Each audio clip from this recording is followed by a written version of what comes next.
कह रहे हैं कि हर अमावस्या पर पितरों को भोग नहीं लगाना चाहिए। हमने तो बचपन से यही सीखा है हमारे बुजुर्गों से, बड़ों से, कि अमावस्या जो है वो पितरों का दिन होता है, तो उस दिन उनको भोग लगे तो वो खुश होते हैं।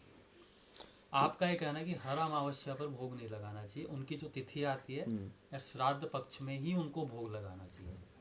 तो इसमें थोड़ा मुझे वो चीज़ें समझ नहीं आई।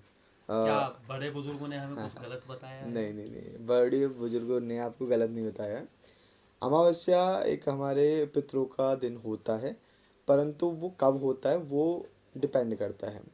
पितृ अगर नाराज होते हैं, मान लो पितृ दोष लगा हुआ है और आप हर अमावस्या को वो भोग लगा रहे हो, तो आपको नहीं पता वो भोग आपके पितृ ही खा रहे हैं या फिर प्रेत खा रहे हैं।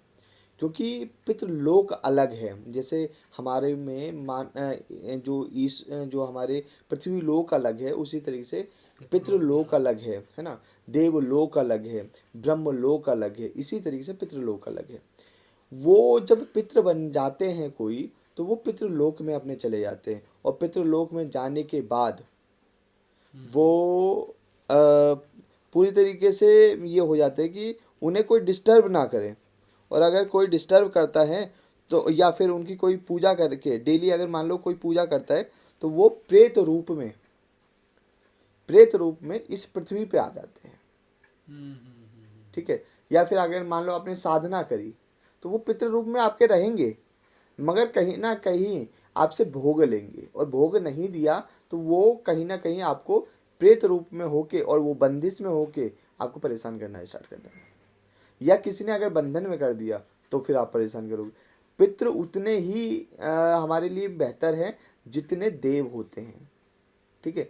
देवों की हम पूजा करते हैं, अपने समय का आधार पे करते, डेली करते, वो एक अलग विषय, क्योंकि वो देव हैं। पितृ के लिए अलग लोग हैं, क्योंकि उन्हें भी अपनी तृप्ति चाहिए होती है ना।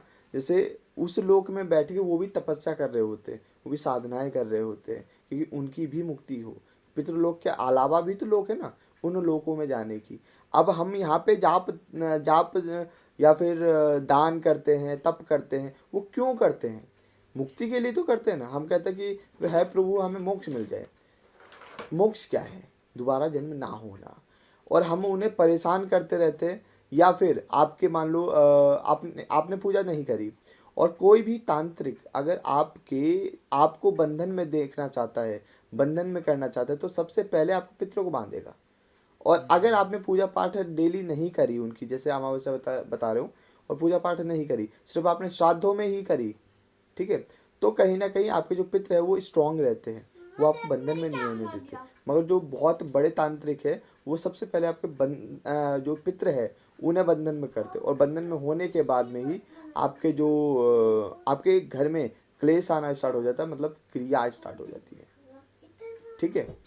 छोटी मोटी चीज़ तो एंटर ही नहीं कर पाती अगर आपके पितर शुद्ध है तो। ये आप कह रहे हैं कि जैसे पितृ शांत नहीं होते हाँ, हैं तो अमावस्या को भोग नहीं लगाना नहीं चाहिए। लगाना चाहिए। लेकिन हम ये चीज़ कैसे जानेंगे कि पितृ शांत हैं या अशांत हैं? पित अभी अगर हम नहीं भोग लगाते हैं सपोज, हाँ और हम उनकी जगह बैठ के अगर सोचते हैं, तो वो ये सोचेंगे कि मेरे बच्चे तो मुझे याद भी नहीं करते, मुझे भोग भी नहीं लगाते, अभी तक तो अमावस्या को भोग लगाते थे, अब नहीं लगाते हैं। देखिए, तो वो अगर और नाराज हुए तो?